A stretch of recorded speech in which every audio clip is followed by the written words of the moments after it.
Hey, salut tout le monde. Bon, aujourd'hui, nouvelle vidéo. Donc, comme j'avais prévu, entre chaque vlog, je ferai une vidéo explication de chaque visite.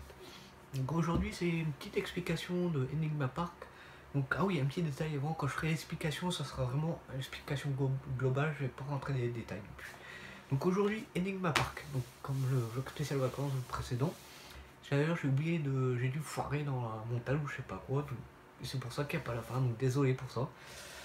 Alors, Enigma Park a été créé en 2007. En fait, c'est Enigmus, un chercheur de vieux objets, trucs comme ça, qui a été un sorcier ou je sais pas quoi, l'a donné un maléfique. Il est emprisonné dans un manoir.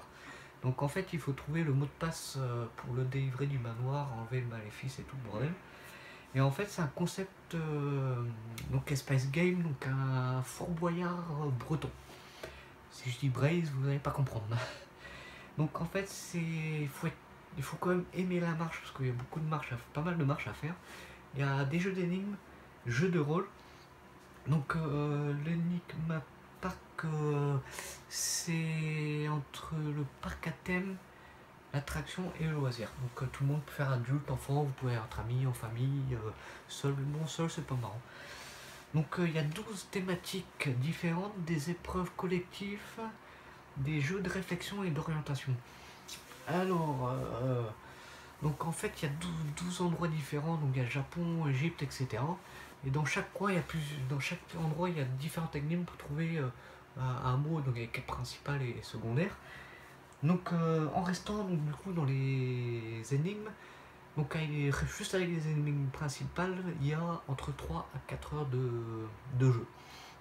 Donc du coup, moi je vous conseille de plutôt réserver à l'avance et à l'ouverture. Donc l'ouverture c'est à 10 heures. Donc c'est à. Ouais, donc ça se situe à Rennes, je sais plus dans quelle zone. Bon, enfin bref. Donc vaut mieux aller assez tôt parce que c'est assez long. Donc vous pouvez même manger sur place quand il y a un coin restauration quand même. Donc voilà. Donc du coup, après. Donc c'est dans un hangar de 2500 mètres carrés, mais quand même qui est isolé du froid et du chaud. Enfin, c'est quand même bien isolé. Donc il y a pas mal de. Donc il y a déjà c'est pas mal de labyrinthes. Donc c'est beaucoup d'énigmes, labyrinthes et c'est ludo-culturel, donc ça c'est pas mal, on peut apprendre quelques trucs quand même dedans. Donc après niveau monde, il change de monde tous les 2 ans. Alors c'est-à-dire qu'il change de monde. Par exemple, je vais prendre la partie jeux vidéo. Donc la partie jeux vidéo, par exemple, ils vont l'enlever, ils vont garder cet espace-là et ils vont mettre quelque chose d'autre à la place. Par exemple, je sais pas, ils vont mettre, je sais pas, un truc sur l'espace par exemple.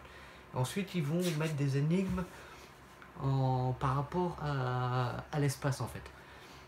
Par exemple, si vous comprenez pas trop, je vais prendre un autre exemple. Je vais prendre l'exemple du Japon. Ils ont mis un coin Japon et en fait, il y a différentes techniques que tu dois trouver que tu dois trouver des mots, mais qui correspondent au Japon. Par exemple, il y a une sorte. Vous avez dû voir en accéléré un truc qui tourne. Et ben le mot c'était Tokyo. C'est la ville de Tokyo qu'il fallait trouver. Et voilà, c'est toujours. C'est dans le pays, les énigmes restent dans le pays concerné dans le machin. Par exemple, au Japon, ils vont pas mettre un truc du Mexique ou de l'Égypte ou je sais pas où. Enfin bref, c'est vraiment bien. Ça reste dans le truc.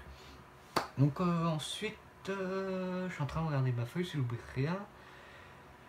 Donc voilà, en fait, j'ai tout dit. Donc bon, désolé, c'est un peu court.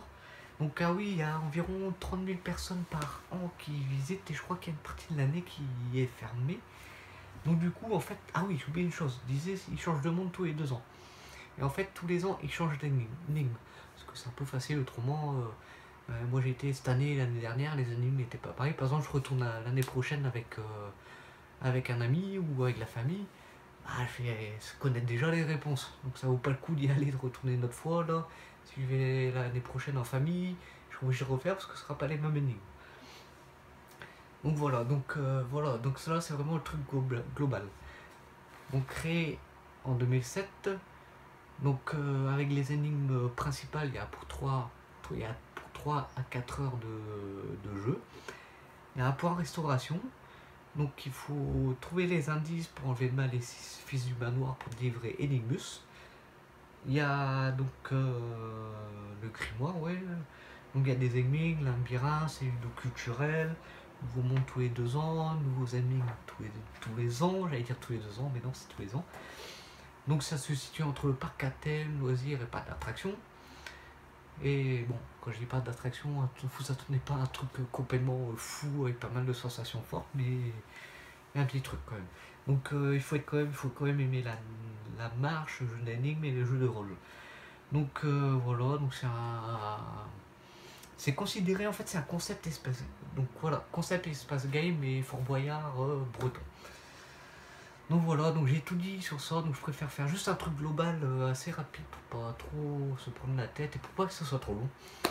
Donc voilà, donc la vidéo est finie pour aujourd'hui. Désolé si ça a été rapide, mais